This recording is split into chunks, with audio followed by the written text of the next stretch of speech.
सुरू आहे देशाचं इन्स्टिंट फाईल संदर्भातही चर्चा सुरू आहेत. सभागृहात बोलू दिलं जात नाही, विरोधातले खासदार आहेत. तुम्ही काय म्हणणं आहे, चौकशी झाली पाहिजे या सगळ्या? बघा, हा प्रकार वेगळा. तुम्ही संसदेमध्ये LOPला बोलू दिलं जात नाही किंवा काय, हा विषय आमचा ते संसदेपुरचा आहे. आजच्या या दुःखद घटना आपल्या घडलेली आमच्या घरात, समजा बारामती जरी असली तरी आम्हाला दादा हे आमचं कुटुंब होतं.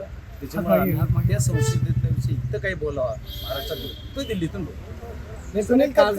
खासदार म्हणून तुम्हाला खासदार म्हणून मला जे वाटतंय ते आज मी बारामतीला साहेबांच्या म्हणजे सर्व पगार फॅमिलीला भेटायसाठी आलो. त्या दिवशी फेब्रुवारीमध्ये सगळ्यांना संसदेचं सेशन चालू असल्यामुळे मी तिकडे गेलो, भेट झाली नाही, बोलणं झालं नाही. त्याच्यामुळे आज भेटून सर्वांना भेटून जायचं याच्यासाठी आले. त्याच्यामुळे संसदेतला आणि देशाचा जे विषय आहे ते देशाच्या तिथून मी आहे, पुण्यात आहे, बारामतीतून नको. नाही, बारामतीतूनच हाच विषय तुम्ही संसदेत मांडणार आहे का दादाच्या या सगळ्या अपघातात? दादांच्या विषयाचा तर मी संसदेत मांडणार, संसदेच्या बाहेर मांडणार, त्या विषयावर बोलू देत नाहीत असं नाही झालं.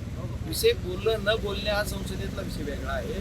तो विषय मी बोललो की संसदेमध्ये विरोधी पक्ष नेत्यांना बोलू दिलं नाही किंवा काय, तो विषय वेगळा आहे. त्या विषयाला मी आज बोलायचं मला वाटतं की मला माफ करा की त्याच्यात मी तुम्ही आज दादांचा विषय महाराष्ट्रातला विचारा, बारामतीतला दादांच्या विषयात दादांच्या विषयात बोललो अगोदरच आता तुम्हाला की मी मुख्यमंत्र्यांनाही बोलणार, गृहमंत्र्यांनाही बोलणार आणि जी संसदेत सुद्धा बोलायला मला संधी मिळेल ते 100% मिळेल किंवा नाही झाली तरी मी त्याच्यातून वेळ मागून घेईल ना. त्याच्यातून आम्ही आल्यानंतर ते देणार, आम्ही याची चौकशी करावी मागणी आम्ही संसदेत सुद्धा करू. नाही ते कॉमनली आम्ही जाऊन स्पीकरला बोलू शकतो की आम्हाला वेळ द्या, नाही झालं तर गृहमंत्र्यांना बोलू शकतो. त्याच्यात काय प्रॉब्लेम नाही. गृहमंत्री सुद्धा आम्हाला भेटतात, वेळ देतात. आणि माझ्या बीड जिल्ह्यातल्या काही तपास यंत्रणेमध्ये गृहमंत्र्यांनी सहकार्य केलं, मुख्यमंत्री सहकार्य केलं, म्हणूनच बीड जिल्ह्यामध्ये आमची तपासणी यंत्रणा. अमोल मिटकरींचं म्हणणं आहे की या सगळ्या प्रकरणाची चौकशी तर झालीच पाहिजे आणि अनेक संशय जे आहेत त्यांनी व्यक्त केलेत.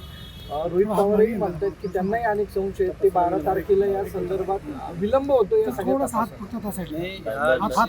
प्रत्येक जणाच्या मनात त्याच्यावर राजकारण कुणीही करत नाही असं मला वाटतंय. संशय व्यक्त करणं आता कसं नाही, आम्हाला वाटतंय तपास करावा म्हणून आम्ही म्हणतो तपास यंत्रणा करावा. आम्ही कुणाचं यायचं नाही की मीच म्हणून नाही, याच्यात कुणीही राजकारण करत नाही. आणि जिथं की तुमचा राजकीय बापच गेला म्हणतात त्याच्यावर कसं आम्ही राजकारण करू, ते राजकारण करण्यापैकी आम्ही कुणीच नाही. जे कुणी याच्यावर राजकारणावर किंवा आमच्यावर कुणी बोलतंय, असं बोलले तसं बोलले काय, त्याच्यावर मला न बोलता माझी एकच विनंती आहे की कुणी पुरावे मागते त्यांना पुरावे वेळ आल्यावर बाकीच्या गोष्टीचे कुठं राजकीय देऊ. आता इथले काय पुरावे तिथं की ज्यांचा आमचा आत्मा सगळा होता तो गेला, त्याच्यात आम्हाला वाटतं संशय. आणि 100% मुख्यमंत्री महोदयांनी याच्यावर आश्वासन पण दिले की मी चौकशी करू.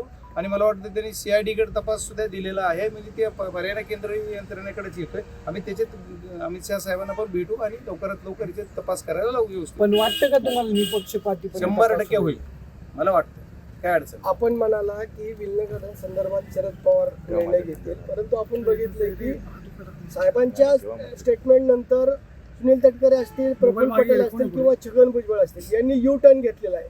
त्यांनी म्हणलंय की याबद्दल कसली चर्चाच झालेली नसेल झाली त्यांच्यासोबत त्याच्यावर मी कसं रिॲक्ट होणार आहे किंवा ते काय बोलले त्याच्यावर मी काहीतरी बोलावं, त्यांनी काय बोलावं त्यांचा अधिकार आहे. मी काय बोलावं हे माझा अधिकार आहे. माझं एकच आहे की विलगीकरण हा विषय साहेबांच्या अट्टाईट आहे, त्याच्यावर साहेब बोलतील किंवा जे बाकीचे सगळे. कारण मी म्हणत नाही की त्याला साहेब बोलू शकतो, त्याच्यात मी कसं काय उत्तर देऊ शकतो त्या विषयात. त्याच्यामुळे साहेबच बोलतील.